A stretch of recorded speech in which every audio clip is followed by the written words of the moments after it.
ഈ പെട്ടിയിലുള്ള സാധനങ്ങളുടെ വില എനിക്കേ അറിയൂ. അങ്ങനെ എന്നെ ചതിക്കാൻ ആർക്കും പറ്റില്ല. ഇനി ചതിച്ചാൽ ഞാൻ ശപിക്കും. ഞാൻ ഭദ്രകാളിയാ.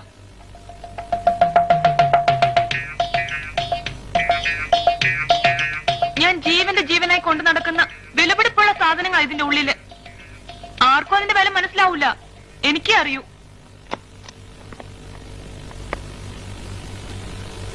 ചെറുപ്പത്തിൽ എനിക്ക് 3 വയസ്സുള്ളപ്പോഴാണത്രേ ആദ്യത്തെ പല്ല് മുളച്ചത്. അതിനു മുൻപ് ഞാൻ പല്ല് തേക്കാൻ വേണ്ടി വാശി പിടിച്ച് കരയുമായിരുന്നു അത്രേ. 3 വയസ്സ് കഴിഞ്ഞ് 2 മാസമായപ്പോ പെട്ടെന്ന് എനിക്ക് 4 പല്ല് വന്നു. അത് തേക്കാൻ വേണ്ടി എന്റെ അച്ഛൻ എനിക്ക് ആദ്യം വാങ്ങിച്ചെന്ന ബ്രഷ് ഇത്. കൊള്ളാമോ?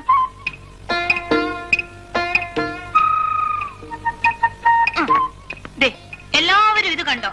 എന്റെ 3ാമത്തെ വയസ്സില് പിറന്നാൾ നമ്മ കൈകൊണ്ട് തുന്നി തന്ന ഉടുപ്പാ ഇത്. ഞാൻ മരണം വരെ കളയൂല.